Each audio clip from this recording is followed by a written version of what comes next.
Jismoniy tarbiya va sportni rivojlantirish ustuvor masala. Bu sog'lom insonni, sog'lom avlodni tarbiyalash orqali millat genofondini shakllantirishga xizmat qiladi. Shu maqsadda davlatimiz rahbari boshligida hududlarda tizimli chora-tadbirlar amalga oshirilmoqda. Mavzuni Qorovulbozor tumanida amalga oshirilayotgan ishlar bilan davom ettiramiz.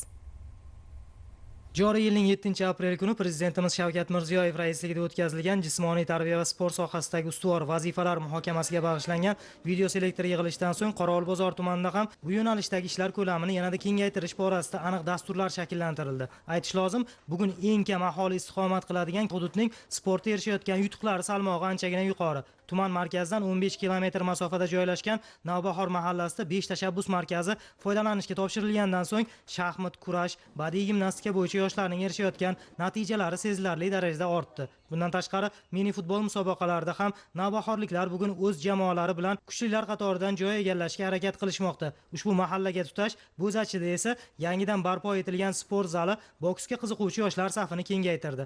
Yakka kurash turlari bilan shug'ullanuvchilar soni ortdi. Eng muhimi, stol tennisi bilan mashg'ul bo'lgan bo'zachiliklar bugun viloyatdan o'zlarining mustahkam o'rinlarini topa olishdi. Mahallamizda ana shu sport inshooti ishga tushgandan keyin yoshlarimiz darsdan keyin bo'sh yurmasdan mana shu sport to'garaklarida qatnashib, sektorlarga qatnashib, mana kurash va boks ochilgan, gimnastika 100 dan yuqori o'g'il qizlarimiz qatnashadi. Tashlandiq joylar edi.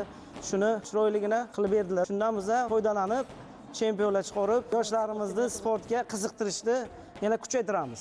Qorovulbozor hozirda boks, kickboks va muay thai bo'yicha ham o'zining bir qator nomdor sportchilariga ega. Ular qit'a va jahon birinchiliklarida ishtirok etib, yurtimiz sharafini munosib himoya qilib kelishmoqda. Tailandning Bangkok shahrida jahon kubogi bo'lib o'tdi. Bu musobaqada 71 kilo toifasida ishtirok etib, faxrli 3-o'rinni qo'lga kiritdim. Biz uchun hamma sharoitlar yaratib berilgan. Bu imkoniyatlardan foydalanib, kelgusida shogirdlarimiz bilan yanada ko'proq yaxshi natijalarni qo'lga kiritishga harakat qilamiz. Qorovulbozor tumanidagi sport maktabida shug'ullanib kelmoqdaman. Kickboks turi bo'yicha Toshkent shahrida bo'lib o'tgan jahon kubogi musobaqasida 1-o'rinni egallaganman. Hozirda men bu sport maktabida boshqa musobaqalarga ham tayyorlanib kelmoqdaman. Eng asosiy maqsadim jahon chempionatida oltin medal bilan O'zbekiston bayrog'ini ko'kka ko'tarmoqchiman. Ayollar futboli. Bu yo'nalishda 100 dan ortiq sportchi qizlar mashg'ulot olib borishayotgani e'tiborga molik masala. Eng asosiysi, tuman jamoasi hozirda viloyat termasining asosini tashkil qiladi. Qolaversa, 10 dan ortiq futbolchilar mamlakat termasi nomzodlari sanalishadi. Men bu sport turiga kirib kelganimga 2 yil bo'ldi. Hozirgi kunda men Buxoro U17 terma jamoasi a'zosiman. Bizga ko'rib turganingizdek shart-sharoitlar juda ham yaxshi. Bunday shart-sharoit qilib bergan yurtboshimizga alohida rahmat aytaman. Belgilangan vazifalar ijrosini ta'minlash uchun so'nggi yillarda prezidentimizning sohaga qaratayotgan yuksak e'tibori sabab Qorovulbozor tumanida ham yetarli imkoniyatlar yaratildi. Bu esa o'z navbatida aholining sportga bo'lgan qiziqishini oshirishga, ayniqsa ular o'rtasida sog'lom turmush tarzi madaniyatini shakllantirishga xizmat qilmoqda. Prezidentimizning mana shunday tashabbuslar olib borilayotgan sa'y-harakatlarini bugun qo'llab-quvvatlab, biz nuroniylar bu yosh farzandlarimizga ham o'rnak bo'lib, ham yo'l ko'rsatib, sportda bo'layotgan harakatlarni jonlantirishimiz kerak, qo'llab-quvvatlashimiz kerak. Bularning hammasi xalqni turmush darajasini yana yaxshi, uni sog'lom bo'lishi uchun imkoniyatning katta bir yo'li ochib berilganini ko'rsatyapti. Qorovulbozorda shu kechaki oxirgi 5 yillikgacha men degan sportchi jahon chempioni degan narsa yo'q edi. Mana hozir yoshlarimiz Xudoga shukr jahon chempionatiga chiqib ishtirok etayotganligi, sportni xohlagan yo'nalishlari bo'yicha g'olib bo'lib kelayotganligi bizga kuch ham bor, intilish ham bor, harakat ham bor.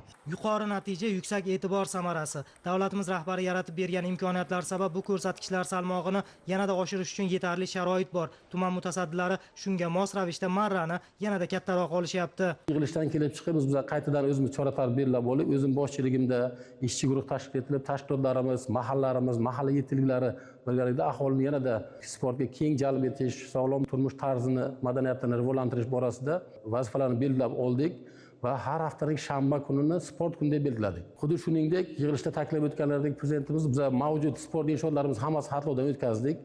Bu yerda maktablarimizdagi mavjud sport inshootlarimiz, sport zallarimizni qaytadan ko'rib chiqib, ularni yanada rivojlantirish bo'yicha, ayniqsa tashabbuskor tadbirkorlarimizni ham jalb qilyapmiz.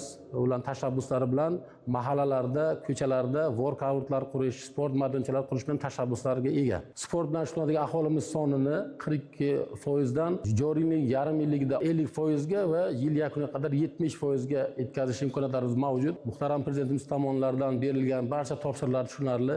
Men boshchiligida tumanimizda mazkur topshiriqlarni so'zsiz bajarishni ta'minlaymiz. Qoraqalpog'iston yoshlari katta marralarga erishishni Prezident hamda 5 tashabbus olimpiadasidan boshlashganini yuqoridagi misollardan anglash mumkin. Tuman aholisi ommaviy harakatga aylangan jismoniy faollik sabab sportni sog'lom turmush tarzining bir qismi sifatida qarab, bu bo'yicha namuna ko'rsatmoqda. Qadrli yurtdoshlar, siz Axborot 24 dasturi bilan tanishdingiz. E'tibor uchun tashakkur. Salomat bo'ling.